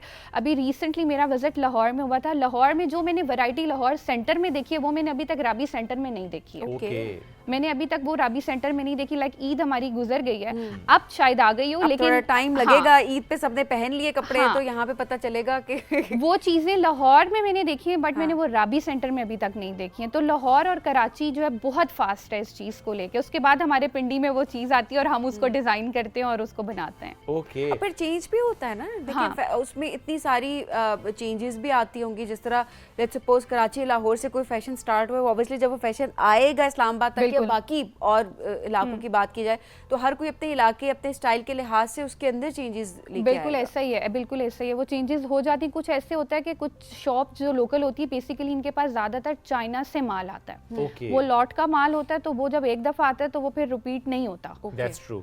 कुछ चीज़ें ऐसी होती हैं, मतलब कि अब वो लॉट है अगर, तो वो फिर रिपीट नहीं होगी, वो आपको वन टाइम मिलेगी और वो वन टाइम के बाद अगर फिनिश हो गई तो वो फिनिश हो गई है, उसके बाद आपको नहीं मिलेगी। तो वो लोग प्रेफर भी करते हैं बिल्कुल, लॉट का माल कहते हैं कि ये तो दोबारा आना भी नहीं, किसी और के पास होगा भी नहीं, क्योंकि खवातीन में स्पेशली चीज ज्यादा होती है ना कि जो मैंने थोड़ा पहना हो किसी और ने तो पहना ही ना हो। बिल्कुल ऐसा ही है। मर्दों में भी होती है। नहीं होता, हम तो कह रहे हैं ट्रेनिंग हो गई। वैसे हम है ना, हम खवातीन हमें वैसे इन्होंने ऐसे बदनाम कर दिया। अब फर्शी शलवार को देख ले, सबने पहनी थी, नेवर माइंड, किसी ने माइंड नहीं किया। मर्दों ने भी पहनी है, मर्दों ने भी पहनी है, टीवी पे देखा मर्दों ने पहनी है। बिल्कुल ऐसा फर्शी ही है। शलवार, जब माजी में खवातीन पहनती थी तो मर्द भी तो पहनते थे ना।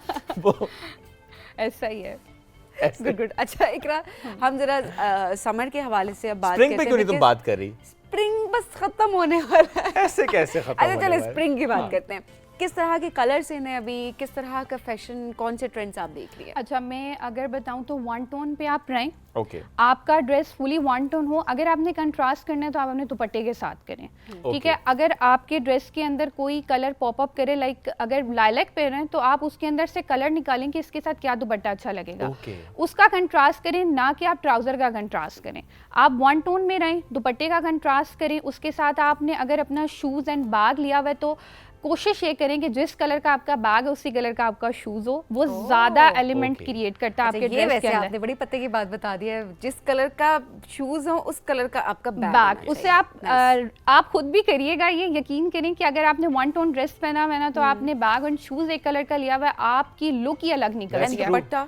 दुपट्टा आप कंट्रास्ट में कर लें। देखिए अब अगर आपने अगर कर रहे हैं आप, हाँ और अगर जो लोग नहीं भी करते, लाइक मतलब उनकी अपनी अपनी पर्सनल, हर किसी की बिल्कुल चॉइस चॉइस है, मैं तो तंग कर रहा था। तो आप अब लेकिन शूज एंड बैग का कंट्रास्ट करें। ओके, हाँ, उसमें आपकी बड़ी अच्छी सी ग्रेस आती है। ये मर्दों के लिए भी है कि मर्दों का भी जो शूज़ का कलर है वो आउटफिट से डिफरेंट होना चाहिए, और लेडीज़ के लिए भी यही है कि अगर वो कंट्रास्ट में दी तो वो मैचिंग जूतों की तरफ ना जाए, मत घुरो, तुमने मैचिंग पहने हुए हैं, जरा क्लोज करें। ये आपकी मैचिंग है। कंट्रास्ट किया हुआ है, देखिए। कंट्रास्ट अच्छा कैसे? लग रहा है, बिल्कुल मेरा मैचिंग होता है contrast उसका शर्ट के साथ, उसमें एम्ब्रॉयडरी है अरे ग्रे मेरा कलर की, contrast है, वो देखिए। ब्लैक और ग्रे है, लेकिन वो स्टैंड आउट कर रहे हैं शूज बिल्कुल, में। अगर exactly बिल्कुल stand- ब्लैक पहन लेती इसके साथ तो वो मर्ज हो ग्रे जाता। Coat and black. उससे ना आपकी हाइट भी एक तो लंबी लगती है जब आप कंट्रास्ट में चीज़ें पहनते हैं, और आप अच्छे भी लगते हैं। अब मुझसे बहुत सारे लोग पूछते हैं यार शॉर्ट हाइटेड है, हम उसके लिए क्या करें? तो शॉर्ट हाइटेड के लिए मैं हमेशा बताती हूँ कभी भी शॉर्ट शर्ट ना पहने और लॉन्ग शर्ट ना पहने, मीडियम लेंथ की आप शर्ट पहने, तब आपकी हाइट ऑटोमेटिकली इंक्रीज लगेगी। जब अब आपकी हाइट शॉर्ट है और आपने शर्ट भी जो है वो लंबी पहन ली है, तो वो आप और छोटे लगने लग जाएंगे। आप मीडियम लेंथ पहने, ना शॉर्ट हो ना लॉन्ग हो, मीडियम लेंथ पहने, आप ऑटोमेटिकली हाइट लंबी लगने लगती अच्छा, है। जो आप वन टोन कलर की बात करी है इकरा, इसमें अक्सर लोग ये कहते हैं, अच्छा जो लोग ज़्यादा पिटीट हैं, जो ज़्यादा स्मार्ट लोग हैं, पतले लोग हैं, वो कहते हैं जी हम और पतले लगना शुरू हो जाते हैं, तो वो ज़्यादा प्रिंट्स या डिफरेंट कलर्स की तरफ जा रहे होते हैं ताकि वो थोड़े से ब्रॉड लगे। ऐसा भी होता है? मैं उसी चीज से आपको कह रही हूँ ना कि आप दुपट्टे का कंट्रास्ट करें उसमें। देखिए अब यूजुअली मैं जितने भी ड्रेसेस बना रही हूँ ना, या हम ओवरऑल देख रहे हैं, तो उसमें दुपट्टे चल रहे हैं ज्यादातर कंट्रास्ट में। ड्रेस के ऊपर जो एम्ब्रॉयडरी है वो भी वन टोन की ही है। लाइक अगर ब्लैक है तो उसके ऊपर हल्का सा व्हाइट एंड ब्लैक का कॉम्बिनेशन है। इसके साथ अब आप जैसे आप अपने आउटफिट को ले लें, अगर आप इसके साथ व्हाइट कलर का दुपट्टा लेती तो वो बिल्कुल अच्छा ना लगता। हाँ। तो आप इसके साथ ब्लैक रखती और आपने शूज का व्हाइट एंड ब्लैक का कॉम्बिनेशन किया हुआ है, तो दैट्स गुड। तो यही चीज़ है कि आपने कंट्रास्ट करना है अपने दुपट्टे के साथ। और अगर आप प्रिंट्स में जा रहे हैं, तो प्रिंट्स में मैं ये कहूंगी कि स्मॉल प्रिंट्स पहने, वो ज्यादा खूबसूरत लगते हैं, जो कि बड़े बड़े प्रिंट्स होते हैं उनसे। बड़े बड़े प्रिंट्स को अवॉइड करना भी चाहिए, वो तो देख के अजीब धब्बड़ लगता है। धब्बड़ डिजाइन, वो बेडशीट्स डिजाइन लगते वो हैं, लगता है कर्टन लपेट लिया। बिल्कुल। आप स्मॉल प्रिंट्स पे जाएं। और जो कलर्स की आप बात कर रही हैं, कलर्स तो आपको पता है स्प्रिंग एंड समर्स है, उसमें पेस्टल चलते हैं, लेकिन अब आजकल रुझान ऐसा हो गया कि हम लोग थोड़ा सा डार्क कलर्स की तरफ जा रहे हैं। लाइलैक बहुत मुझे नजर आ रहा है आजकल। लाइलैक बहुत ट्रेंड कर रहा है। पिंक बहुत प्यारा लग रहा है, जो सॉफ्ट पिंक कलर आजकल चल रहा है वो बहुत ज्यादा चल रहा है। लाइलैक चल रहा है, लेमन कलर बहुत ज्यादा लोग पहन रहे हैं, वो भी बहुत अच्छा लगता है, लेकिन लेमन कलर हर बंदे के लिए नहीं है। आप अपने रंग के अकॉर्डिंग हर चीज को पहने। That's true. और आप जो कलर पहनेंगे उसकी वजह से आपका अपना एक रंग टोन नजर चेंज हो जाती है। बिल्कुल ऐसा ही है। That's great. Iqra, thank you very much for joining us today. आप बड़ा अच्छा काम कर रहे हैं, देखें लोगों को गाइड भी कर रही हैं। जिस तरह अफोर्डेबिलिटी की हम बात करते हैं कि कैसे आपने पैसे बचाने हैं, कैसे आपने महंगे महंगे डिज़ाइनर ड्रेस के बजाय खुद से ड्रेस डिज़ाइन करें, तो कुछ जगहों का नाम उन्होंने बताया जो कि फॉर श्योर बहुत से लोगों को पता भी होता है। आपके अपने अपने शहर में बहुत से ऐसे स्पॉट्स होते हैं जहाँ पे आपको मिल जाता है ऐसा, चाहे लॉट का माल चाहे अदरवाइज, फिर आप उसे कैसे फिर इस्तेमाल करते हैं, ये आपकी अपनी क्रिएटिविटी होती है। लेकिन बहुत से लोग गाइड करें, and Iqra is one of those जो कि गाइड करते हैं लोगों को। हम ब्रेक की तरफ बढ़ेंगे, ब्रेक से वापस आएंगे, रहिए हमारे साथ। यह है राइजिंग पाकिस्तान।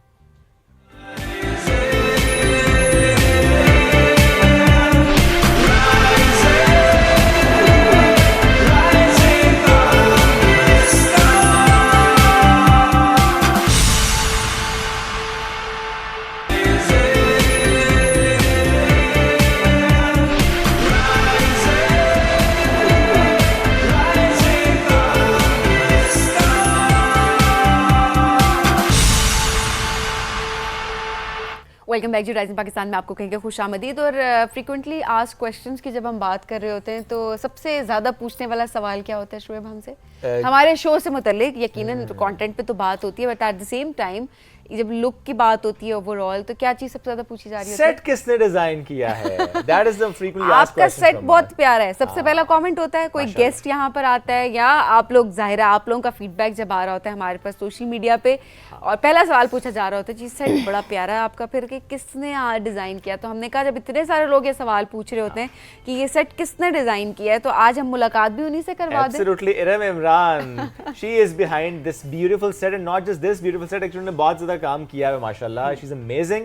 वेरी टैलेंटेड, आज हमें ज्वाइन कर चुके हैं। अस्सलाम वालेकुम जी, कैसी हैं आप? अस्सलाम वालेकुम जी, thank you so much for the Thank good you actually. Introduction. It's a lovely sari माशाल्लाह, ये Thank स्प्रिंग के you. मुनासबत से है, post Eid and spring. Post Eid and नहीं, स्प्रिंग। मुझे लगा अभी तक ईद, रंग। वैसे ईद अच्छी बात है, खवातीन की ईद ना वो कहती है कि एक और हफ्ता आगे चलती रहे तो वो बहुत अच्छा है। एनर्जी जो है हाँ। एक अच्छा, ये रमज़ान की एनर्जी भी है। रमज़ान में आपने डिटॉक्स किया, आपने रिफ्लेक्ट किया, अपने ऊपर काम किया, so now it is time to show off. Absolutely ऐसा ही है।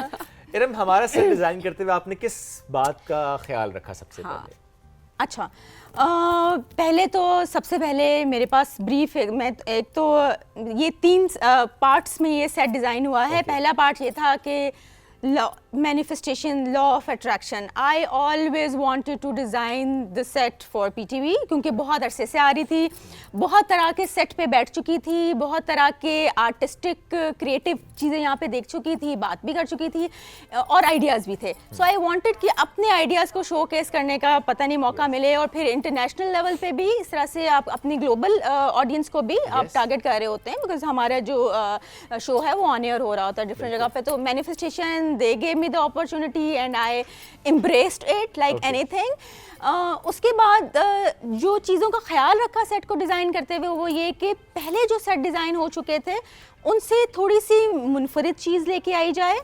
सेकेंडली ये कि एक यंग एनर्जी को यहाँ पे रिफ्लेक्ट किया जाए, बिकॉज हमारे जो मेरे सेट पे होस्ट थे वो रिलेटिवली यंग थे, जो प्रीवियस हमारे राइजिंग पाकिस्तान के जो सेट है उससे अगर कंपैरिजन किया जाए तो वो यंग एनर्जी हमने रिफ्लेक्ट करनी थी। सेकेंडली ये कि टारगेट ऑडियंस, जब आप सुबह सुबह, ये सुबह हमारा मॉर्निंग शो है, सो जो लोग उठते हैं वो एक एनर्जेटिक और कलरफुल और पॉजिटिव वाइब्स लेने की तलाश में होते हैं ना, they need some motivation in their lives. Colours, और स्पेशली जो कलर्स आपने ऐड किए ना, जिस जी हाँ। ग्रीन हम देख रहे हैं, ग्रीन का Yeah. भी एक शेड नजर आ रहा है, येलो, मतलब ये वाले कलर्स जो है ना, ये इट इज लाइक अच्छे लग रहे होते हैं। ऑल क्या के कलर्स हैं, बट इंटेलिजेंटली यूज्ड कलर्स, कि आपने फोरग्राउंड को कौन सा रंग देना है, आपने बैकग्राउंड को कौन सा देना है, बैकग्राउंड में हमारे होस्ट को आपने किस तरह से स्टैंड आउट कराना है, गेस्ट को किस तरह से स्टैंड आउट कराना है।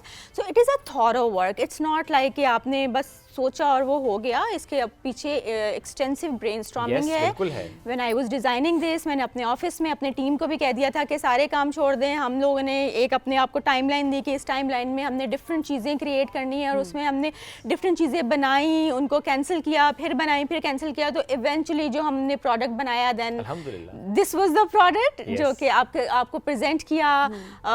जो हमारे सुहेल अशरफ साहब हैं और बाकी जो लोग हैं, जो सारी टीम है, उनको प्रेजेंट किया, and they liked it, and then we They loved it. Executed. Actually, मैं आपको एक कमेंट दूं, हमें 3D प्रिंट दिखाया गया ना, I was amazed. I was Really? like, wow. और दिल में पता क्या आया, ये कहाँ बनेगा? ये कहाँ बनेगा? लिटरली बता रहा Yeah. हूँ, मैंने कहा it looks really nice 3D पे, लिटरली सभी मैंने कहा ये कहाँ बनेगा, मतलब वो इतना ज्यादा अच्छा मुझे लगा, लेकिन जब बना मैंने कहा तो वाकई बन गया है, डिटो बन गया है। अच्छा, अक्सर वैसे वाकई में भी होता है कि जब आप 3D में देख रहे होते हैं हाँ। तो और उसके बाद जब एक्चुअल आप डिजाइन किसी भी कर- सेट का या आप कर- किसी भी उसका देख रहे होते हैं तो आप कहते हैं कि नहीं, ये तो पहले वो उस तरह दिखता था, उस तरह से Yes, ट्रांसलेट yes. नहीं किया नहीं गया। किया गया। बट ऑनेस्टली जो चीज़ थी, जो हमें दिखाई गई थी, हमसे मशवरा लिया गया, हमसे बात की गई, because it's a team work, उस It's a लिहाज से अगर teamwork. देखा It's जाए no आपने doubt, it's a बहुत teamwork. खूबसूरती से No उसको doubt. जो है Thank ट्रांसलेट you, भी किया, thank तो you so ये एक बहुत बड़ी थैंक बात यू है। So much, thank you. अच्छा हाँ, आपका अपना घर भी बड़ा प्यारा है, हमने सुना है। ज़ाहिर है जो खुद इंटीरियर डिजाइनर होते हैं उनका हर अपनी स्पेस ना बहुत खूबसूरत होती है।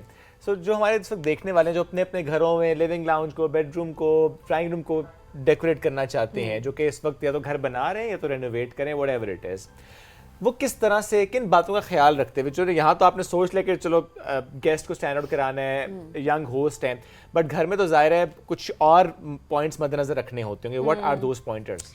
अच्छा, घर, वैसे मैं अपने घर से कभी मुतमईन नहीं होती हूँ, मुझे हमेशा लगता है कि इम्प्रूवमेंट का मार्जिन है। घर को डिज़ाइन करते हुए अगर मैं ऑनेस्ट बात करूँ तो आपने देखना होता है कि प्रैक्टिकलिटी और आपकी overall health, mental health, physical health पे वो किस तरह से असरअंदाज होगा। So there is a whole psychology involved when we design a space it is not only about the aesthetics, ये सिर्फ और सिर्फ खूबसूरती पे फोकस नहीं करना चाहिए जो भी अपना घर डिज़ाइन कर रहे हैं। पहले तो आपकी तरजीह ये होनी चाहिए कि कितनी सनलाइट आ रही है, कितना आपका घर है जिसमें आपको आर्टिफिशियली एनर्जी का इस्तेमाल करके उसको हीट एंड कूल करना है, क्योंकि आप अगर कंफर्टेबल नहीं है एक स्पेस में, जितनी भी वो खूबसूरत है आपको वो अच्छी नहीं लगेगी। आपने इसके बाद कलर साइकोलॉजी को समझना है। अगर आपका लाउंज है तो उसमें आप समझते हैं कि आप, और फिर हर बंदे की रिक्वायरमेंट डिफरेंट है। मुझे फॉर एग्जांपल मेरे घर में मेरे 2 बच्चे हैं जो हर वक्त एनर्जेटिक रहते हैं, मुझे उनके रूम को किस तरह से, उनकी एनर्जी को किस तरह से चैनलाइज करना है उनके रूम में, मैंने लाउंज में किस तरह से एक अपना कल्चर घर का बनाना है जहाँ पे हम एक दूसरे के साथ कनेक्ट कर सकें, एक दूसरे के साथ बॉन्ड कर सकें, उसको उस तरह से डिज़ाइन करना है। मेरा ड्राइंग रूम जहाँ पे मेरे लोग मिलने आते हैं, कुछ लोग घर में ड्राइंग रूम अलग बनाने का रवाज है, कुछ लोग अपने लाउंज में ही गेस्ट को इनवाइट करते हैं, तो वो आपने देखनी है कि कितनी प्रैक्टिकल है वो चीज़। और उसके बाद आपकी अपनी शख्सियत का रिफ्लेक्ट होना आपके घर में बहुत ज़रूरी है। हम यूजुअली इन सब चीज़ों को इग्नोर करते हैं और हम देखते हैं कि हमने फलाने घर में ये चीज़ देखी थी, अब मुझे ये चीज़ चाहिए। अच्छा, ये वैसे बड़ा मसला है, हम खुद नहीं देख रहे होते कि हमारे माइंड में क्या है, हम क्या चाहते हैं, हम क्या है, हम कहते हैं जो उसके घर अच्छी लग रही है तो इधर भी अच्छी लग रही है, फिर हमारे घर में का कल्चर वो नहीं होता, तो यूजुअली या तो इट एंड्स अप कहीं ना कहीं कॉर्नर पे चली जाती है वो चीज़, यहाँ पे बच्चे तोड़ देते हैं, या फिर वो उस तरह से उस चीज़ के साथ भी इंसाफ नहीं आप कर पा रहे होते, रिलेट ही नहीं कर रहे होते, तो उसका फायदा नहीं है। कस्टमाइज करना, उसको पर्सनलाइज्ड करना, हर घर में समझती हूँ खूबसूरत होता है अगर उसमें पर्सनलाइज्ड टच है, तो उसके कल्चर को लेके, उसकी ओवरऑल वेलबींग फंक्शनैलिटी को देखे, and then comes the aesthetics. और अब तो एआई का दौर है, आपको इतने आइडियाज मिल जाते हैं, लेकिन वो आइडियाज अगर आप अकेले ही जाके एग्जीक्यूट करना शुरू हो जाए तो मैं समझती हूँ वहाँ पे फिर मिस्टेक करने के बहुत चांसेस होते हैं। किसी न किसी एक्सपर्ट की राय ले लें, या फिर आप एआई से ही पूछ लें कि क्या क्या चीज़ें करूँ या ना करूँ। अच्छा, नहीं वैसे एआई का वाकई बहुत ज़्यादा यूज़ हो रहा है। मेरे पास एक स्पेस क्रिएट हुई तो मैंने सोचा कि अच्छा मुझे यहाँ पे एक कंसोल चाहिए, तो मैंने अपने माइंड में सोचा कि मुझे कैसा कंसोल चाहिए, उसमें ये हो, सो मैंने वो सारी इनपुट दी चैट जीपीटी को, उसने इतना अच्छा डिज़ाइन करके दिया, लेकिन जब मैंने वो कारपेंटर से बनवाया तो बेड़ा गर्क हो गया। यही ना, अब एआई से लोग डिज़ाइन तो करवाते हैं, तो हम प्रोफेशनल डिज़ाइनर कहते हैं कि डिज़ाइन तो करवा लिया, बनवाओगे कैसे? क्योंकि बनवाना it is a managerial thing as well. हमें प्रोफेशनल्स को पता है कि हमारे यहाँ लोकली क्या ये मटेरियल्स अवेलेबल हैं, क्या हमारा जो क्राफ्ट्समैन है वो इतना केपेबल है कि वो चीज़ क्राफ्ट कर लेगा, उसको किस तरह से डिज़ाइन करने की इंस्ट्रक्शंस देनी है, ये सारी चीज़ें भी, ये पूरी एक अलग फील्ड है। काम करवाना एक बहुत बड़ा टास्क है। It is a task. इसमें आपकी इमोशनल इंटेलिजेंस, आपकी अपनी, आप कितना डिसिप्लिन्ड हैं, आप किस तरह से लोगों को लेके चलते हैं एज अ टीम लीडर और एज अ टीम प्लेयर, आप किस तरह से चलते हैं, दैट इज़ वेरी इंपॉर्टेंट। अच्छा, काम कराना जो मुश्किल है, जो सबीन ने भी कहा, आप एक खातून की हैसियत से आपने ज़्यादा चैलेंजेस फेस किए? अच्छा, आप कारपेंटर से ये बात करनी है, अच्छा वेंडर से ये बात करनी है, अब ये चीज़ ठीक नहीं हुई तो उस पर आपने कैसे एक फर्म स्टैंस रखना कि नहीं ठीक करो इसको। समटाइम्स लोग फॉर ग्रांटेड लेते होंगे कि नहीं आप रहने दें बाजी, आपको नहीं पता बाजी, ऐसे कर लें। अच्छा, रेट्स का नहीं पता है, एट द सेम टाइम आपके घर से इरम अगर देखे, मतलब नॉर्मली भी अगर देखा जाए कि अगर प्लम्बर को बुलाना है तो आपके घर का मर्द डील कर रहा है, कारपेंटर, तो वो तो एक डिफरेंट एक माहौल भी होता है, वो हम देख रहे होते हैं। बट बाहर शायद यही चीज़ जब खवातीन इन फील्ड्स में आती हैं तो उनको मुश्किलात का सामना करना पड़ रहा होता है, क्योंकि अगला ये कहता है कि ये तो बस स्क्रैच से शुरू करिए, इनको क्या पता। अच्छा, इसमें ना initially I have faced this thing जब मेरे करियर का स्टार्ट था, क्योंकि आप खुद भी थोड़ा सा अनश्योर होते हैं चीज़ों के लिए, but once you get a grip on your work, आप अपने काम के ऊपर आपको मुकम्मल ग्रिप हो और आप कॉन्फिडेंट हो, तो फिर ये जो बाकी लोग होते हैं ना, वो वाइब्स पे काम कर रहे होते हैं, दे जज you know with your body language, they see कि ये बंदा कितना केपेबल है। हाँ, इनको पता है, मैं ना भी कहूँ तो उनको पता होता है कि इनको पता है इनके साथ इस तरह से हम लोगों ने अनरीजनेबल बात नहीं करनी है। लेकिन ये चीज़ डिनाई नहीं की जा सकती कि ख़वातीन को ज़्यादा स्ट्रगल करना पड़ता है मर्दों से, क्योंकि लोग अभी हमारी जो एग्जीक्यूशन है वो तो हमारी लेबर कर रही है, और ये भी एक हकीकत है कि हमारी लेबर ज़्यादातर अनएजुकेटेड है, ठीक है, वो इस तरह के बैकग्राउंड से आई होती है जहाँ पे उन्होंने ख़वातीन से इंस्ट्रक्शन लेना भी नहीं सीखा होता और ना ही वो पसंद करते हैं समटाइम्स, ठीक है। सो उनको उस पॉइंट पे लेके आना ये चैलेंजिंग होता है, उसमें माइंडफुलनेस बहुत चाहिए होती है कि आप किसी को ईगो पे स्टेप किए बगैर उनसे आप अपना काम भी निकलवा लें और अपना डिज़ाइन भी कॉम्प्रोमाइज़ ना होने दें। तो मुझे लगता है कि ये यहाँ पे थोड़ी ज़्यादा मेहनत करनी पड़ती है ख़वातीन को मर्दों से, क्योंकि मर्द तो थोड़ी सी दोस्ती करके साथ वो काम हो जाता है, लेकिन ख़वातीन के लिए थोड़ा मुश्किल हो जाता है। अच्छा इरम, अब जिस तरह आपने बात की कि लोग एआई से देख लेते हैं डिज़ाइन, बट ऑब्वियसली उनकी कोशिश होती है खुद जाकर करवाएं, बिकॉज उसमें एक ये एलिमेंट भी होता है कि उनको होता है कि अगर आप इंटीरियर डिज़ाइनर को हायर करेंगे तो पैसे बहुत ज़्यादा लगेंगे, बजट में नहीं होगा, हम इतने पैसे नहीं लगा सकते, ये सारी एक कंस्ट्रेंट्स होती है जिसकी वजह से लोग फिर गलतियां भी कर रहे होते हैं ऑब्वियसली। तो एक मिडिल क्लास घर की बात की जाए, क्या वो लोग अफोर्ड कर सकते हैं इंटीरियर डिज़ाइनर? अगर करें तो किन चीज़ों को वो माइंड में रख सकते हैं ताकि उसको बजट फ्रेंडली बनाया जा सके? अच्छा, अगर मैं अपनी पर्सनल बात करूँ ना, तो मेरी कोशिश होती है कि मैं मिडिल क्लास, मैं क्लासेस को अपने क्राफ्ट में क्लासेस की को तरजीह ना दूँ।